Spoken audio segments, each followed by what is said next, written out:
Hadith number 15. عن أبي هريرة رضي الله عنه أن رسول الله صلى الله عليه وسلم قال من كان يؤمن بالله واليوم الآخر فليقل خيرا أو ليصمت. Whoever believes in Allah on the last day, then let him say good or let him be quiet, let him be silent. ومن كان يؤمن بالله واليوم الآخر, and whoever believes in Allah on the last day, فليكرم جاره, then let him honor his neighbor.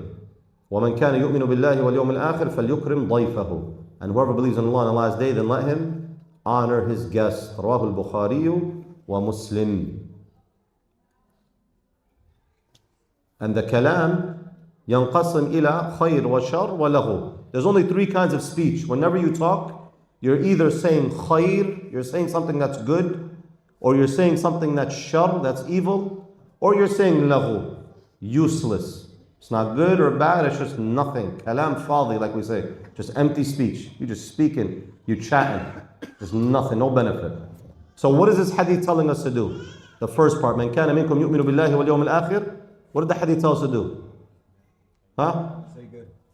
This hadith is better than what you find the English people say. They say, if you don't have anything good to say, then don't say anything at all. What the Prophet ﷺ said was better. He said, من كان منكم يؤمن بالله واليوم الآخر فليقل خيرا. The first thing he said was what? Say good. Say good. He didn't tell you to be silent. He told you to say good. If you have Quran, if you have dhikr, if you have remembrance of Allah, you have some beneficial knowledge, whether dunya or akhirah, you have something good that you need to say, then say it. You should be speaking. Don't be silent. But if you don't have anything good to say, that's when you be silent. So all speech is either khair or shar or laghu. If you have khair, then say it. If it's shar or if it's laghu, then don't say it. Be silent. Here there's a hadith عن عائشة رضي الله عنها قالت عن النبي صلى الله عليه وسلم ما زال جبريل يوصيني بالجار حتى ظننت أنه سيورثه. Jibreel عليه رواه البخاري ومسلم. Hadith Sahih Bukhari Muslim. The Prophet ﷺ said Jibreel kept advising me and commanding me and talking to me about the neighbor, to the point that I thought he was going to give him inheritance. To the point that I thought the neighbor would have inheritance after a person's death. That's what the Prophet ﷺ said.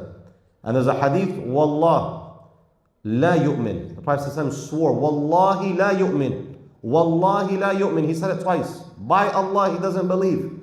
قالوا من يا رسول الله? Who, O Messenger of Allah? قال الذي لا يأمن جاره بوائقة. رواه البخاري ومسلم. The one who his neighbor is not safe from his evil doing.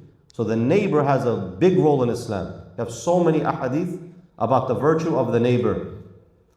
And here Shaykh Abdul Muhsin Abad, he says, وَأَوْلَى الْجِيرَانِ, and the most deserving of your neighbors, بِالْإِحْسَانِ, of good treatment, مَنْ يَكُونُ أَقْرَبُهُمْ بَابًا, the one who has the closest door to your door. So if you want to ask yourself, which one of my neighbors has the most right over me? It's the one who his door is the closest to your door. لِمَاذا? Why is it the one who has the closest door? لِمُشَاهَدَتِهِ مَا يَدْخُلُ فِي بَيْتِ جَارِهِ فَيَتَطَلَّعَ إِلَى إِحْسَانِهِ إِلَيْهِ. Because the neighbor who has the closest door, he sees what you bring in and out of your home. So that person might see you coming in with groceries, you coming in with your family, you coming in, and he might want some of that. So the best that you could be is the one who has the most right is the one who has the closest door. And there's different levels of the jiran, the neighbor. You could have a neighbor who's a relative and a Muslim, and he has three rights over you.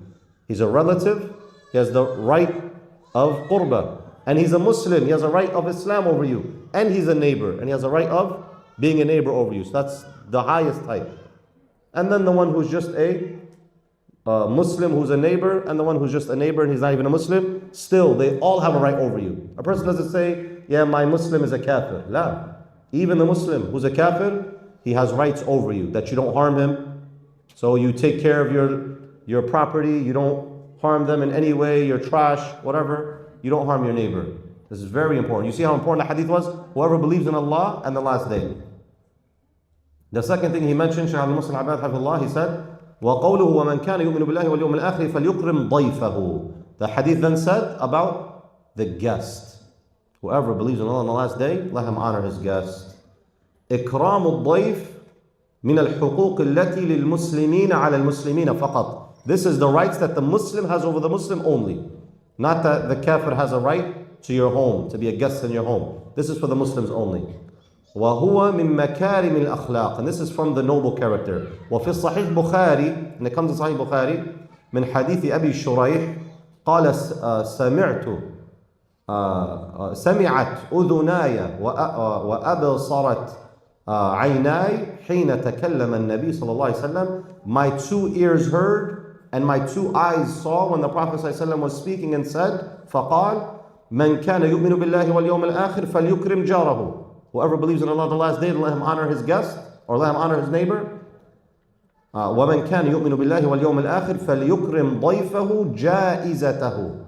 And whoever believes in Allah on the last day, then let him honor his neighbor جائزته, his award, his premium. قيل وما جائزته يا رسول الله. They said, what is his award? What does he deserve? قال يوم وليلة. 1 day and 1 night. That's the right that a Muslim has over you. If a Muslim comes into your village, into your town, he has nowhere to stay, you're not doing him a favor by opening up your house. He has a right over you for 1 day and 1 night. وَالضِّيَافَةُ ثَلَاثَةُ أَيَّامٍ. And that you host him for 3 days. You give him food and drink for 3 days. وَمَا وَرَاءَ ذَلِكَ فَهُوَ صَدَقَةٌ عَلَيْهِ. Whoever is beyond that, then it is sadaqah from you. So these 3 are very important. Whoever believes in Allah on the last day, then say good or be silent. Be generous and noble and good to your neighbor and to your guest.